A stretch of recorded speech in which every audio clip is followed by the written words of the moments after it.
അസ്സലാമു വറഹ്മത്തുള്ളാഹി തആല വബറകാതുഹു. പുതിയൊരു വീഡിയോയിലേക്ക് എല്ലാവർക്കും സ്വാഗതം.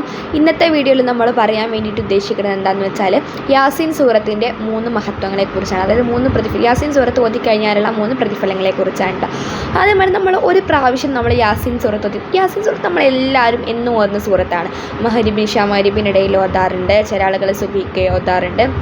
അങ്ങനെ പല സമയം നമ്മൾ എല്ലാവർക്കും അറിയുന്ന പതിവാക്കുന്ന ഒരു സൂറത്താണ് സൂറത്ത് യാസീൻ. വളരെ ഒരുപാടൊന്നുമില്ലാത്ത സൂറത്താണ്. അപ്പോൾ ഈ സൂറത്ത് യാസീൻ നമ്മൾ ഒരു തവണ ഓതിക്കഴിഞ്ഞാൽ 10 തവണ ഖുർആനെ പൂർത്തിയാക്കുന്ന, ഖുർആൻ ഹതം തീർക്കുന്ന ആ ഒരു പ്രതിഫലമാണ് നമുക്ക് ലഭിക്കുക. അതായത് 10 തവണ ഖുർആൻ മുഴുവനായിട്ട് ഓതി തീർത്ത പോലെയാണ്.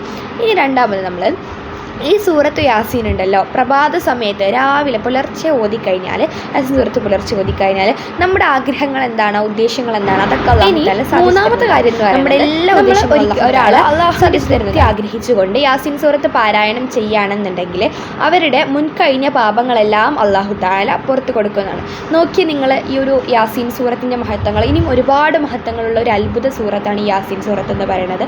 അപ്പോൾ എല്ലാവരും ഈ യാസീൻ സൂറത്ത് പതിവാക്കാൻ വേണ്ടിയിട്ട് ശ്രദ്ധിക്കുക. രാവിലെയും അതുപോലെ തന്നെ വൈകുന്നേരം ചൊല്ലാൻ ശ്രമിക്കുക. അതായത് രാവിലെ ഓതിക്കഴിഞ്ഞാൽ നമുക്ക് നേട്ടങ്ങളുണ്ട്, മുൻകഴിഞ്ഞ പാപങ്ങളൊക്കെ പുറക്കപ്പെടും. പിന്നെ വൈകുന്നേരത്തെ അത് ഇശാ മഗ്‌രിബിനിടയിൽ അല്ലെങ്കിൽ എപ്പോഴെങ്കിലും ഒന്ന് ചൊല്ലിക്കഴിഞ്ഞ് കഴിഞ്ഞാൽ നമുക്ക് ഖുർആൻ മുഴുവൻ ഓതിയ പ്രതിഫലമുണ്ട്. പിന്നെ അതുപോലെ തന്നെ എപ്പോൾ ഓതുമ്പോൾ അള്ളാഹുവിൻ്റെ തൃപ്തിയോടെ ആഗ്രഹിച്ച് ഓതിക്കഴിഞ്ഞാൽ നമുക്ക് അങ്ങനെ എല്ലാ വിധത്തിലുള്ള പ്രതിഫലം അള്ളാഹു തആല നമുക്ക് തരും ഇൻഷാ അല്ലാഹ്. അപ്പോൾ നല്ലൊരു വീഡിയോ ആയിട്ട് അടുത്ത ദിവസം വരുന്നത് വരെ എല്ലാവർക്കും അസ്സലാമു അലൈക്കും വറഹ്മത്തുള്ളാഹി വബറകാതുഹു.